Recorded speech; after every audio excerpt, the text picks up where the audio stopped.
Voyage en récit, Pierre Magnard. Solène de Kersebiec.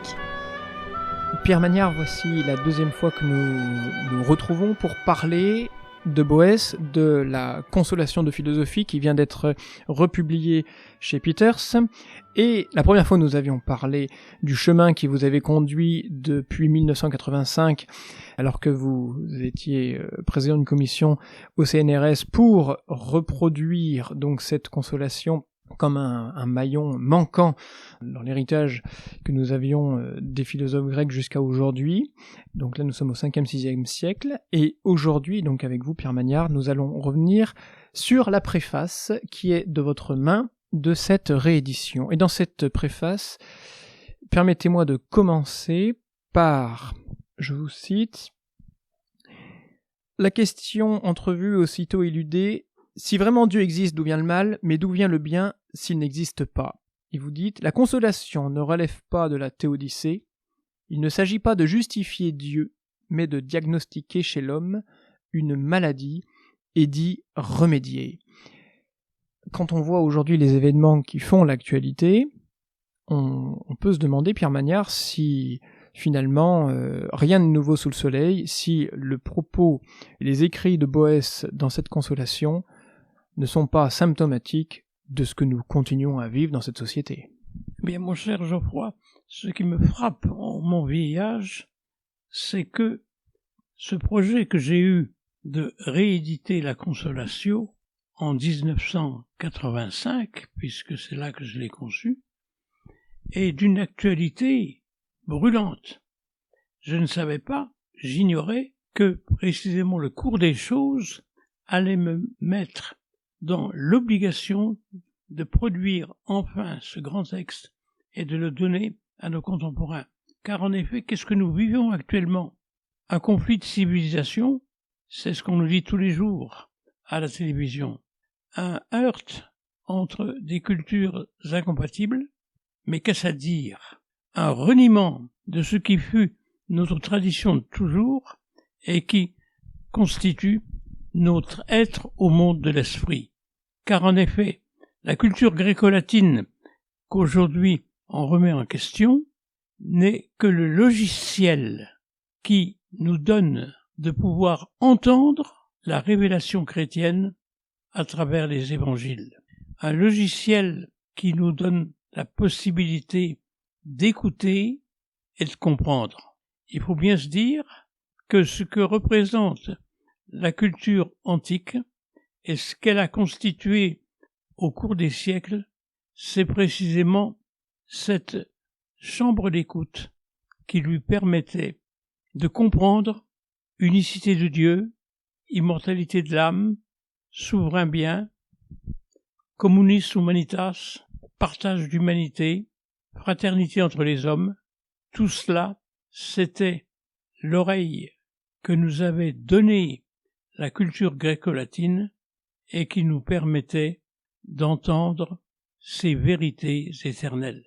Ce que j'appelle l'oreille du cœur. L'oreille du cœur, elle est gréco-latine.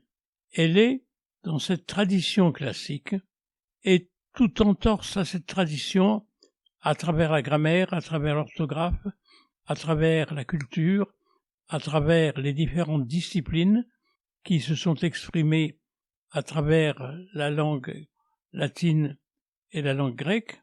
Tout cela, il s'agit au fond de comprendre que c'est ce qui nous rend audible le message chrétien. Donc, ce qu'il faut voir dans les reniements d'aujourd'hui, c'est le refus de cette écoute qui va réduire l'humanité à une totale surdité à l'endroit de ce que la révélation chrétienne nous apporte. Je suis donc convaincu que Boès, quand il meurt pour la défense de la culture gréco-latine, meurt pour Jésus-Christ, car précisément c'est cette culture gréco-latine qui avait fait l'oreille capable de comprendre ce que les évangélistes apportaient. Il y a donc une urgence à défendre la culture et à vouloir cette défense exclusive, sans aucun partage avec des cultures étrangères, des cultures exotiques, des cultures qui seraient en dissonance avec celles-là. Le dialogue œcuménique qu'on nous propose aujourd'hui est un non-sens. Il faut, en helléniste et en latiniste, retrouver la grande tradition de la philosophia perennis et constituer celle-ci en préalable à toute écoute de la vérité. Monsieur Magnard, quand vous écrivez, toujours dans cette préface, à dénier tout sens au sens, on est menacé par le nihilisme. Voici le terrain sur lequel se place Boès, au plan de la défense de la raison et du bon sens, et non au plan de la défense de la foi. Mais, vous ouvrez la question, qui contesterait que cette défense de la raison incombe aussi aux croyants? Est-ce que vous nous encouragez en tant que croyants justement à défendre cette raison? Est-ce que même on peut pousser en disant que vous trouvez qu'on n'en fait peut-être pas assez? C'est-à-dire que ce que nous avons perdu aujourd'hui, c'est la capacité d'écoute. Évidemment, nous ne comprenons plus rien. Bon, mais ce que nous avons perdu à travers la capacité d'écoute, c'est ce que mon ami George Steiner appelait le sens du sens. Je me souviens des interpellations de Georges à travers l'Atlantique, puisqu'il me téléphonait à peu près toutes les semaines en me suppliant de ne pas perdre le sens du sens, et en me disant que ce qui menaçait l'Occident, c'était précisément cette surdité à l'endroit du sens. Et il annonçait un retour au nihilisme dans le fait que précisément on n'était plus capable d'entendre le sens. Le nihilisme, nous sommes en plein nihilisme. On a récusé depuis 68 tout ce qui était ordre, tout ce qui était signification, tout ce qui était grammaire, tout ce qui était langue. Et on a prétendu, dans ce non-sens et dans ce tohu-bohu, faire entendre autre chose. Je crois qu'il y a eu là un premier reniement de la tradition. Il y a eu là une première insurrection contre la grammaire. Il ne faut pas s'y méprendre. La grammaire est gardienne de la vérité. La grammaire est caution de l'orthodoxie. La grammaire est condition de la transmission. La grammaire. Or, il ne peut pas y avoir d'entorse à la grammaire. Pour moi, le livre saint, c'est d'abord la grammaire. En latin, la grammaire de Petit-Mangin, avant celle de Sosie. En grec, la grammaire de Riemann. Bref, ces grammaires sont en quelque sorte la condition de l'expression de la vérité. Et si on admet une entorse à la grammaire, une faute à l'endroit de la syntaxe, on introduit d'ores et déjà une sorte de trahison de la vérité, on fausse, on travestit, et on rend la vérité déjà moins audible qu'elle ne l'était avant cette falsification. Admettre le moindre solécisme, ce n'est pas consentir à ce qui irrite nos oreilles, c'est blesser notre cœur, parce que c'est l'orthodoxie qui est menacée dans son expression. Parce que ces grammaires sont aussi le témoin de ce que... elles nous édifient. Quand vous appelez à une réédification de l'homme, je pense à ces grammaires qui finalement construisent notre langage et permettent... Ce sont ces grammaires qui construisent notre intelligence, qui structurent notre intelligence, qui structurent notre cerveau, si l'on peut dire. Ces grammaires nous fournissent le logiciel de l'écoute, comme je disais. Kant aurait dit, elles fournissent la structure transcendantale de notre entendement. Donc, sans ces grammaires, les conditions de l'écoute ne sont pas données.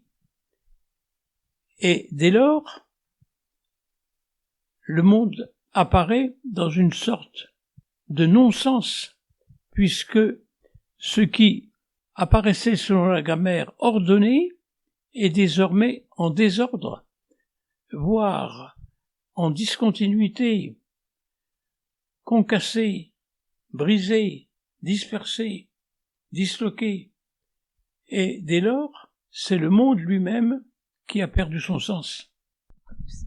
Alors, je comprends tout à fait sur l'importance de la grammaire. Ma question, c'est est-ce qu'il y en a qu'une seule, et qu'une seule pour comprendre l'évangile? Dans le sens où les apôtres, après la mort du Christ, sont partis dans toutes les directions. Donc, ils sont partis vers Rome, vers Athènes, etc. Mais ils sont aussi partis vers l'Inde, vers l'Afrique, alors en Éthiopie notamment. Et plus tard, Leibniz a fait cette tentative de traduire en fait la pensée chrétienne justement pour la pensée chinoise, en réfléchissant justement à une grammaire universelle et en tout cas une traduction possible de certains concepts de théologie chrétienne pour la pensée chinoise. Est-ce que du coup, on peut se limiter à la pensée gréco-latine pour penser l'évangile? C'est une bonne question, ça. Vous évoquez les Novissima Sinica que l'on composait au XVIIe siècle et qui étaient l'une des curiosités sur lesquelles se penchait Leibniz, les dernières nouvelles de Chine. Et vous savez combien Leibniz a été attentif aux témoignages des jésuites qui allèrent en Extrême-Orient pour porter le message du Christ. Ces missionnaires qui tentèrent de donner des dictionnaires entre les langues qu'ils rencontraient et le latin, et qui, à partir de là, proposèrent des versions en mandarin de l'Évangile. Mais aussi, vous savez combien cette lutte pour traduire en chinois l'Évangile a été déçue puisqu'elle a trouvé un démenti dans le fait que la querelle des rites a amené Rome à renoncer à cet échange et à ce dialogue. Quand on voit la frilosité de Rome à l'endroit des rites chinois au XVIIe siècle, on se demande si aujourd'hui on est encore dans la même église où le siège romain est prêt à des compositions ou à des concessions qui eussent paru impossibles au XVIIe siècle. Quand je relis les textes de Leibniz sur les Novissima Sinica, je suis frappé de la raideur de Rome à l'endroit du père Ratti ou autres Longobardi qui allèrent, au péril de leur vie, proposer l'évangile aux Chinois et qui, en se retournant en Occident, ne trouvèrent que démenti, pour ne pas dire condamnation. C'est quelque chose qui me frappe beaucoup. Alors évidemment, votre question suppose qu'on revienne à ce que peut être le dialogue interreligieux. Ce dialogue interreligieux qui ne date pas d'ailleurs de Leibniz, mais avait commencé bien avant. Il faudrait remonter à Jean Bodin et au Colloquium Heptaplomeres qui convoquait les tenants de 7 à 8 confessions pour les amener à discuter de la vérité, pour finir par considérer que la vérité devait se trouver dans une harmonisation de ces 7 voies, heptaplomeres. 7 voies, puisque il y a la voie du catholique romain, il y a la voie du luthérien, il y a la voie du zwinglien, il y a la voie de tous ceux qui témoignent d'une croyance au Dieu unique à l'époque, et cela se solde par la proposition de Jean Bodin que tout doit se régler musicalement selon l'harmonisation de ces 7 voix. Et il imagine cette sortie de la scène sur une incantation qui permet aux 7 tenants de 7 confessions différentes de chanter ensemble à l'unisson le vrai Dieu. Alors, évidemment, vous avez là quelque chose qui peut séduire, mais qui, à mes yeux, ouvre une voie extrêmement dangereuse, celle qu'hélas, les princes de l'Église ont tendance aujourd'hui à emprunter, au détriment de l'orthodoxie.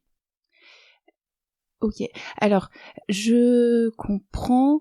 En revanche, entre Jean Bodin et Leibniz, alors déjà sur Leibniz, je veux bien que vous nous précisiez justement ce en quoi les rites chinois ont pu heurter, parce que je pense que ce sera... Enfin, tout le monde ne connaît pas ça.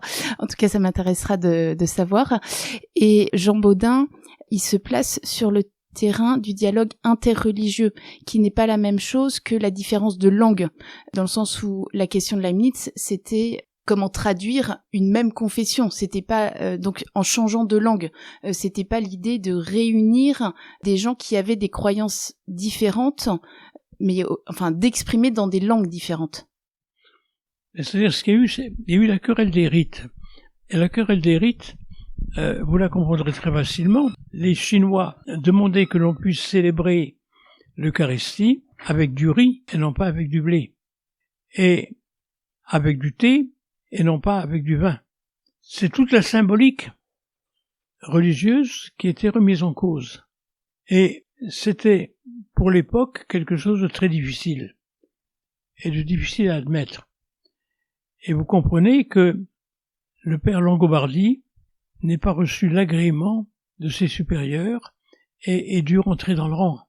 On a publié, d'ailleurs, les correspondances des jésuites de Chine, partiellement seulement, mais on retrouverait la partie manquante dans les œuvres complètes de Leibniz, où les Leibniziens patentés ont su adjoindre cela aux œuvres du bibliothécaire de Hanovre, et on a là un florilège de textes où il est fait témoignage d'une volonté de rencontrer nos frères chinois de la façon la plus authentique, de sorte que on ne peut que s'interroger sur le destin de l'œcuménisme qui semble avoir connu une période si faste au XVIIe siècle pour connaître dès le XVIIIe un coup de semonce qui en a arrêté le développement, pour se voir remplacé par un œcuménisme au rabais. Je pense en particulier aux tentatives de l'abbé Grégoire pour constituer au début de la Révolution française une sorte de vulgate qui permettrait à toutes les langues de s'accorder en une seule. Du coup, là, on revient sur la question de la langue. Et du coup, l'abbé Grégoire, vous considérez que c'est un échec, c'est ça, cette tentative? L'abbé Grégoire, c'est un échec, et incontestablement. L'échec, il sera dans la constitution civile du clergé, et qui est une dénégation à l'endroit de l'autorité romaine et de l'unité de l'Église. Ce que les constituants de 1789 ont voulu créer à travers la constitution civile du clergé, c'est une église d'État aussi inféodée au pouvoir public que peut l'être aujourd'hui l'église catholique chinoise reconnue par le gouvernement de Pékin.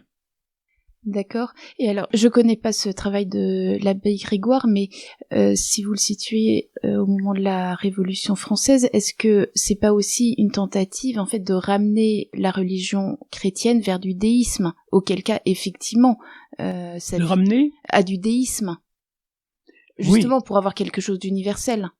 Et du coup, ce serait plus la question de la langue, mais vraiment de la croyance en tant que telle qui serait... Il est certain que la constitution civile du clergé constitue un reniement sur quantité de points de notre foi.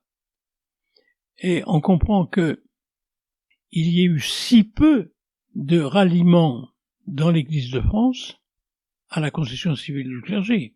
puisque 6 évêques seulement sur plus de 100 princes de l'Église, il y avait plus de 100 évêques, prêtèrent le serment à la Constitution. 6 seulement.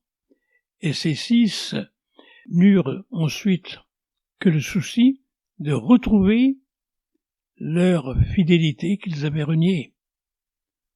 Donc, ça a été un échec total que celle de la Constitution civile du clergé. Cette Église des jureurs, c'est-à-dire cette Église de ceux qui reniaient leur lien avec Rome, ceux qui reniaient leur foi, a été une sorte de parodie qui n'a pas survécu à la Révolution elle-même. Alors, je vois pas bien le lien avec la question de la langue. À la question de la langue. La question de la langue, je la pose dans l'actualité présente. Aujourd'hui, qu'est-ce que nous voyons? Nous voyons une école qui s'effondre, une université en crise, un CNRS dont la capacité de recherche a considérablement diminué. Nous voyons donc la vérité en berne, comme si l'école ne remplissait plus ses fonctions. Alors, il faut bien se dire que c'est toute une culture qui semble s'en aller. On nous parle d'écriture inclusive, on nous parle de wokisme ou de culture woke. Autrement dit, on semble vouloir renier la langue que nous avons reçue de nos ancêtres et toutes les valeurs qui s'attachaient à elle. Et c'est là, justement, que je situe la crise du sens. Qu'est-ce qui fait sens dans notre vie? C'est que nous puissions trouver dans la langue ordinaire la confirmation de la vérité que nous entendons demander au droit, à la morale, à l'esthétique, à la grammaire, à la logique. Bref, tout cela doit concorder dans un ensemble cohérent. Or, si on commence à remettre en cause les règles imprescriptives de l'orthographe et de la syntaxe, on se donne la possibilité de remettre en cause ce que cette grammaire exprimait, c'est-à-dire une vérité dont elle était en quelque sorte la garante.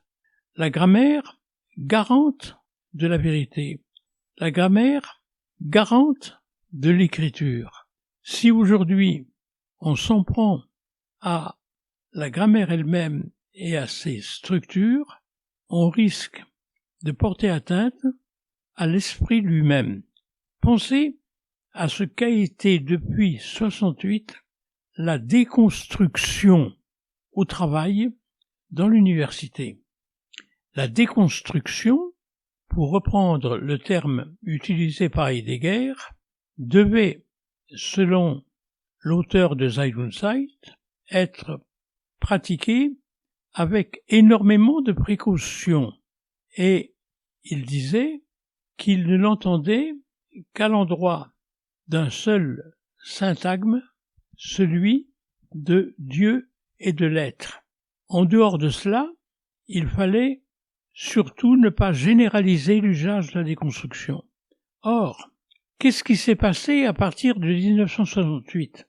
J'ai vu autour de moi, mis sur un pavois, quelques-uns de mes camarades qui, dans une sorte de démence et de volonté sacrilège, prétendaient proposer une déconstruction généralisée du droit, de la morale, de l'esthétique, de la politique, de tout ce qui supposait une référence à un ordre et qui, de ce fait, s'arrogeait la possibilité de créer des syntagmes nouveaux, des relations nouvelles, des lois nouvelles, dans une sorte de déni de tout ce qui était jusqu'à présent ordre, vérité, justice.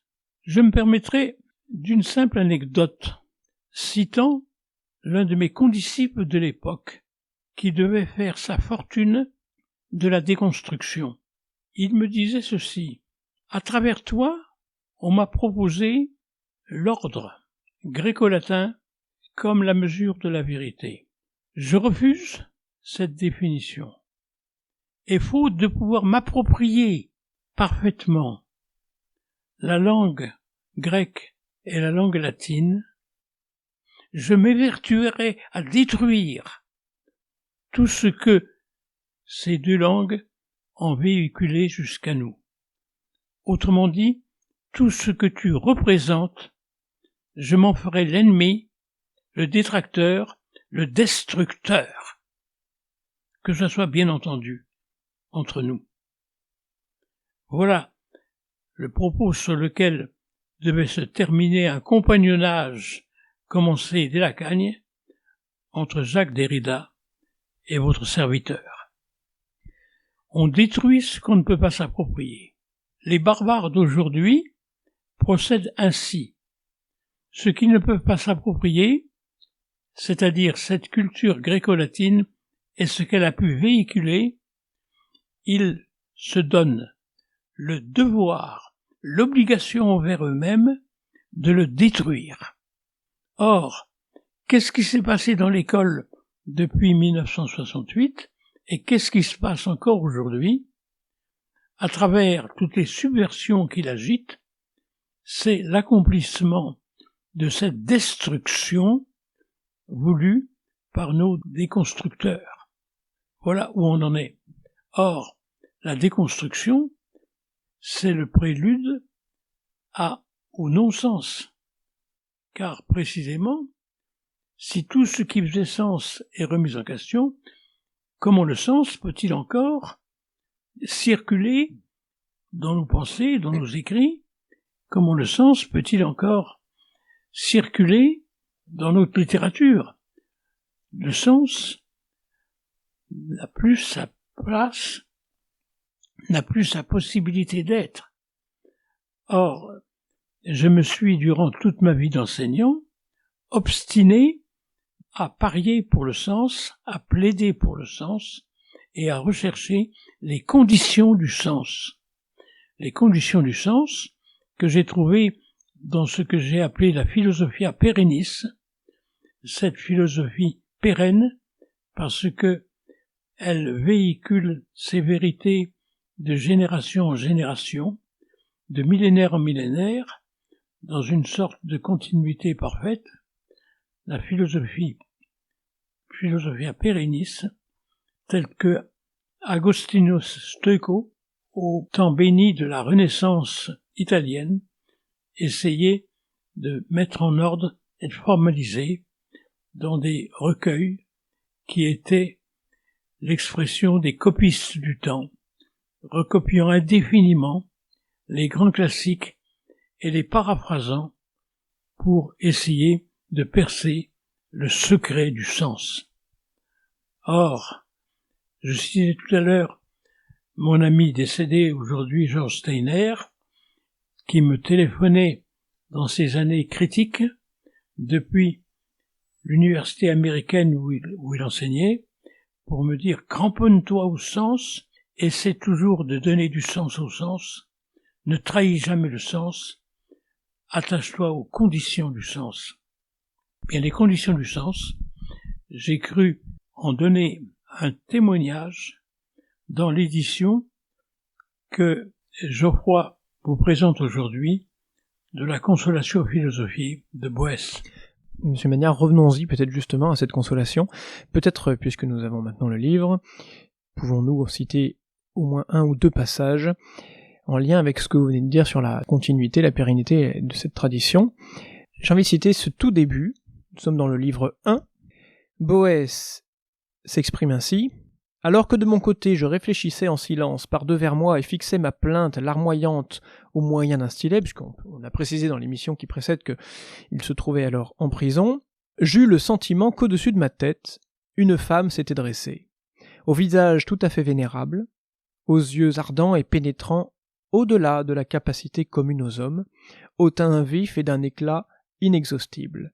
bien qu'elle eût été d'un âge si avancé qu'on ne put la croire en aucune manière de notre époque, et avec une stature d'apparence variable. Et c'est ainsi que Boès décrit l'arrivée, donc dans ce livre La Consolation, du personnage de la philosophie. Et plus loin, nous allons passer quelques pages, quelques livres, au livre 3, Boès dit « Je vois qu'on ne peut obtenir ni la suffisance par les richesses, ni la puissance par le règne, ni le respect par les dignités, ni la célébrité par la gloire, ni l'allégresse par les voluptés. » Et Philosophie lui demande « As-tu appréhendé aussi pourquoi il en était ainsi ?» Boès répond « Je l'ai saisi certes, comme il me semble l'apercevoir par un interstice, mais je préférerais l'apprendre par toi avec plus de clarté. » Et Philosophie lui répond « Eh bien, le raisonnement en est des plus évidents. En effet, ce qui est par nature simple et indivise, l'erreur humaine le sépare et le fait passer du vrai et du parfait au faux et à l'imparfait. Toi, Boès, estimes-tu que ce qui ne manque de rien ait besoin de puissance ?» Et Boès répond « Pas le moins du monde. » Et Philosophie lui répond « Eh bien, il est nécessaire aussi que les noms de suffisance, de puissance, de notoriété, de respect, de satisfaction soient certes différents, mais en aucune manière que leur substance les différencie. » C'est tout à fait actuel. On croirait ce discours tout à fait à peine écrit hier. Vos adversaires de l'époque n'étaient-ils pas tentés justement par ce besoin de, peut-être par la déconstruction dont vous parliez, mais un besoin de notoriété, une aura, une puissance dans les médias, je ne sais pas, un droit à la parole. Exactement. N'avaient-ils pas lu finalement cette consolation ? Ce que vous dites est frappant. Le texte de la Consolation est d'une actualité brûlante, parce que Philosophie nous donne là les motifs de la trahison des clercs. Il leur manquait une reconnaissance, il leur manquait un pouvoir, il leur manquait l'exercice d'une puissance, il leur manquait la richesse, il leur manquait quantité de choses. Pour accaparer ces biens, ils étaient prêts à tous les reniements. Et c'est ça, précisément, que nous dit Philosophie. Alors, je me permets une petite digression sur Philosophie. Tout simplement parce que, depuis que j'ai donné à Peters le permis d'imprimer cette traduction commentée de la Consolation, une de mes hypothèses a fait son chemin. Que représente la figure allégorique de Philosophie? Est-ce que Philosophie, c'est une simple allégorie? J'ai acquis depuis quelques mois la certitude que c'était un portrait, le portrait d'une personne qui avait vécu et rempli un rôle tout à fait important, précisément dans la transmission de la vérité. Vous pensez à Sainte Monique ? Je pense à Sainte Monique, la mère d'Augustin. Et je m'interroge sur les raisons de la discrétion de Boès, qui nous en disent pas plus, sur le personnage en question. Vous comprendrez facilement. Augustin meurt à une époque où les controverses sur la dogmatique chrétienne vont bon train. La controverse contre Pélage, la controverse contre Arius, c'est véritablement toute la foi chrétienne qui est en cause. N'oublions pas que Théodoric, qui fit mourir Boès, était arien, et, de ce fait, se constituait en détracteur de l'orthodoxie catholique, détracteur des plus véhéments. De plus, voyez ce qu'a représenté le dernier Augustin, controversé dans la communauté chrétienne elle-même. L'Augustin des querelles sur la nature et sur la grâce, sur le péché originel, sur le salut des enfants morts sans baptême. L'Augustin, de l'Opus Imperfectum contra Julianum, cet Augustin qui a une lecture si stricte de la théologie de la grâce qu'il en vient à déclarer voués aux enfers tous les enfants qui seraient morts avant le baptême. Cet Augustin qui, dans sa conception précisément de la faute et de la perte de l'état de grâce, est si rigoureux qu'il en vient à nous faire douter de l'amour du Père. Cet Augustin qui va priver des générations entières, je pense aux querelles autour du jansénisme, de ce qui est le plus grand bienfait de la rédemption, l'amour total et inconditionnel de Dieu. Voyez ce que devient la querelle autour d'Augustin au XVIIe siècle et comment on a pu travestir le Dieu de miséricorde en un Dieu méchant, en un Dieu jaloux, en un Dieu qui nous condamne plutôt qu'il ne nous sauve, nous méprenant sur ce qui constitue l'essence même de Dieu, dont toute la joie est dans tout le bonheur et dans le bienfait qu'il apporte à l'humanité. Dieu est tout entier dans cet amour de l'homme, il n'est pas dans sa réprobation. Or, c'est là, précisément, que l'on peut voir la prudence à interpréter philosophie comme la mère de l'évêque d'Hippone, car s'il y a un Augustin qui nous libère et qui nous affranchit, un Augustin qui nous donne des ailes, celui des confessions et celui de la cité de Dieu, il y a l'Augustin des dernières œuvres, des dernières polémiques, des derniers combats, qui, hélas, trop souvent, nous condamnent et nous volent l'amour de Dieu. D'où le recours à une sainte Monique pleine d'endurance et de tempérance. Tout le fait que, ici, sainte Monique ne peut pas se nommer, car on est en pleine controverse post-augustinienne. Pourtant, sainte Monique, je l'aurais plutôt attribuée à la figure de la foi, puisqu'elle a énormément prié pour la conversion de son fils, que de la philosophie. Oui, vous avez raison. Ce qui, moi-même personnellement, m'émeut chez sainte Monique, c'est de voir comment elle accompagne, dans tout le séjour à Ostie, son fils qui est en chemin, qui n'a pas encore fait le pas, mais qui se rapproche de plus en plus de la vérité chrétienne, et qui cependant n'a pas encore mis le Christ dans sa vie. Il vit sur le mode du concubinage, il se livre à des controverses autour de lui qui ne sont pas d'une rigoureuse orthodoxie, et elle est très inquiète et témoigne précisément de cette inquiétude par une prière continuelle pour la conversion de son fils. Alors celle que Boès a voulu retenir dans la Consolatio, c'est évidemment cette Monique qui prie pour la conversion de son fils et qui finit par l'obtenir. C'est évidemment pas la garante des derniers écrits d'Augustin qui, sous la pression des controverses contre Pélage ou contre Arius, a souvent dérapé, si je puis dire, précisément en nous privant bien souvent dans sa conception étroite de la grâce et de la liberté, de l'amour de Dieu.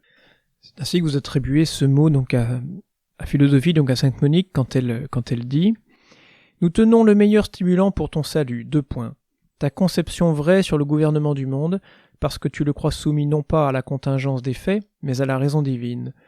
Ne redoute donc rien.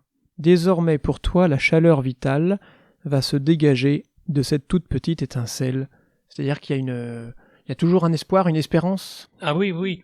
Ce texte que vous venez de citer, Geoffroy, est très beau parce que l'étincelle, la toute petite étincelle, c'est la promesse d'une illumination qui va enflammer le monde entier. C'est ça. La toute petite étincelle, elle est le prélude d'une transfiguration de l'univers par l'amour divin. Puisque nous arrivons au terme de cette émission, Pierre Magnard, permettez-moi cette simple question du béotien que je suis. Vous citez Michel Serres, je sais que vous étiez proche de Michel Serres. Vous citez un mot de lui que j'avoue ne pas connaître. Vous dites « L'omniscience, selon le mot de Michel Serres, à travers 1000 renaissances successives, ne devait pas connaître de cesse. C'était l'occasion de mettre en œuvre la logistique du CNRS. » Pouvez-vous simplement m'expliquer ce que Michel Serres vient faire? Michel Serres, c'est pour moi le compagnonnage le plus réussi que j'ai connu dans ma carrière. Le compagnonnage le plus réussi, au point que Michel Serres, mourant, quand on lui demande « Quand tu seras plus là, à qui devrons-nous nous adresser pour savoir ta pensée sur telle ou telle question ?» Michel répondait, imperturbable, et toujours de la même façon. Pour cela, voyez l'ami Pierre. Autrement dit, j'ai hérité d'une revendication de Michel Serres.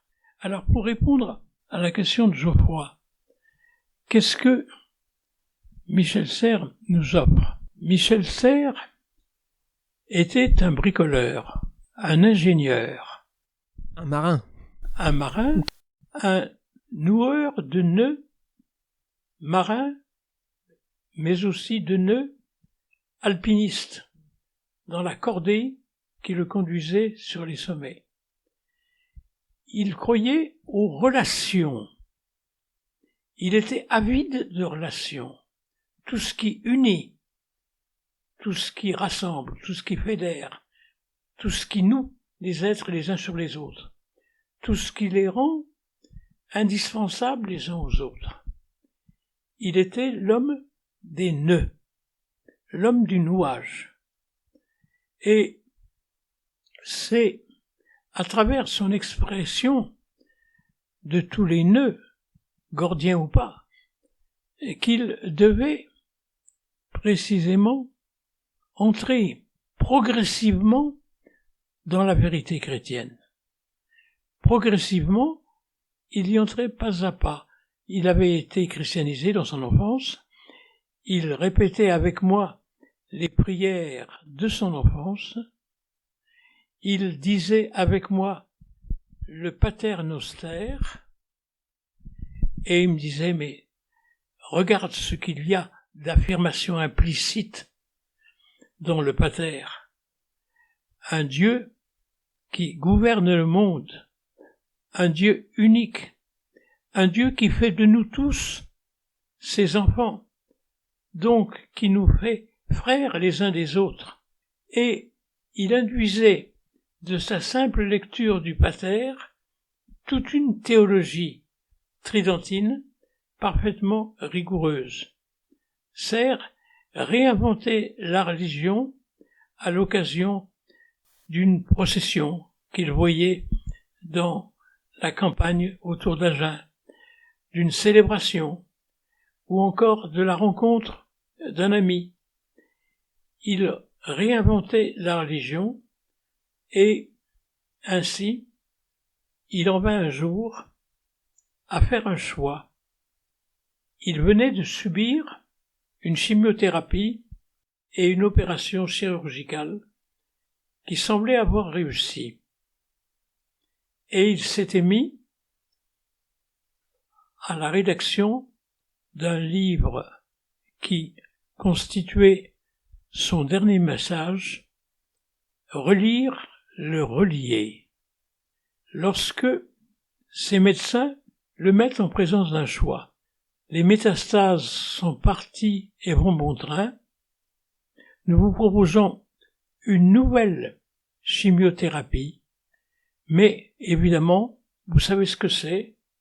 Vous revenez à l'hôpital et vous n'en sortez plus, car on ne peut pas vous dire ce qu'il adviendra de cette chimiothérapie. Et sert de répondre, mais j'ai encore un livre à terminer. Cela veut dire que si vous conservez votre liberté d'écrire, si vous restez affranchi de chimiothérapie pendant 1 mois, votre destin est scellé. Vous choisissez donc entre une prolongation de vie qui pourra aller jusqu'à plusieurs mois, voire toute une année, et la possibilité de terminer votre livre. Et sert de répondre, ce livre, c'est toute ma vie, je ne peux pas partir sans avoir donné à mes contemporains ce témoignage de ma foi. Je choisis donc de mourir pour terminer, relire, je relier. Autrement dit, pour donner son témoignage, il a délibérément renoncé au traitement qui pourtant semblait devoir réussir sur lui de cette forme de cancer. Relire le relier, donner à la reliure le pas sur toute autre chose. Cette reliure qui est entre nous, êtres humains, mais entre quantité de choses qu'il faut savoir nouer les unes sur les autres si on veut retrouver le sens du monde, le sens de l'univers. Relire le relier, c'est retrouver les enchaînements sémantiques qui donnent son sens à la réalité. Or, c'est pour Serre le témoignage de sa foi dans précisément un Dieu d'amour qui a tout su mettre en ordre. Il était lémicien, comme vous savez, et il voulait retrouver ce Dieu qui toujours calcule et tout ordonne. Il est mort pour donner ce dernier témoignage. Et c'est pourquoi, moi qui fus un ami de Michel Serres, je tiens à porter témoignage de ce qu'il fut pour moi. Peut-être pour finir, Pierre Magnard, pouvons-nous terminer justement en donnant la parole à la philosophie par Boès, puisque finalement le dessin de Boès est un petit peu similaire à celui que vous décrivez là. À toute fin de cette consolation de philosophie, il est écrit « Puisqu'il en est ainsi, la liberté de l'arbitre demeure intacte chez les mortels. Il n'y a pas de loi inique qui propose des récompenses et des peines à des volontés détachées de toute nécessité. Il demeure aussi le spectateur d'en haut, le Dieu prescient de tout, et l'éternité de son regard toujours présent coïncide avec la qualité à venir de nos actions en disposant aux gens de bien des récompenses, aux méchants des châtiments. Et ce n'est pas en vain que sont placées en Dieu espérance et prière, qui, lorsqu'elles sont droites, ne peuvent être inefficaces. Détestez donc les vices, cultivez les vertus, exaucez l'esprit vers de droites espérances, hissez d'humbles prières au plus haut des cieux. Grande est pour vous, à moins que vous ne vouliez vous dissimuler à vous-même, la nécessité impérieuse de la probité quand vous agissez devant les yeux du juge qui discerne tout. » Et ainsi s'achève la consolation. La consolation s'achève sur une prière. La consolation s'achève sur une sorte de reprise de l'essentiel du Paternoster.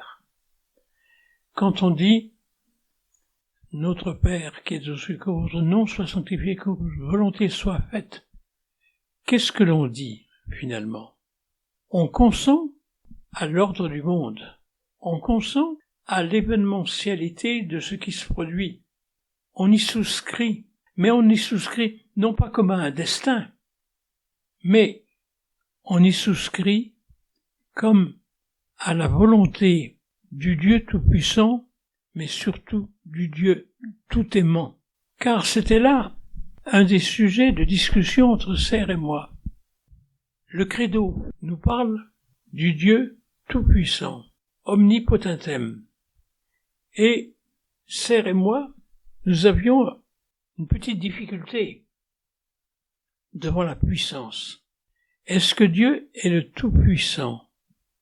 Et moi, je lui disais, me référant au tympan de Wesley, il n'est pas le tout-puissant, il est le tout-aimant, celui qui tient embrassé l'univers tout entier dans son amour. C'est comme ça qu'il faut traduire le omnipotentem, qui n'est pas un omnipotentem de puissance, mais de tenure. Omnitenantem. C'est le Dieu qui tient tout ensemble les êtres humains embrassés dans son amour. Le Dieu, non pas de la puissance, mais le Dieu qui contient tout. Et Serre souscrivait à ma traduction et était entièrement d'accord pour considérer que ce que nous devions chercher en Dieu, c'était beaucoup moins la puissance que cette façon d'embrasser l'univers dans un seul et même amour. Merci Pierre Magnard.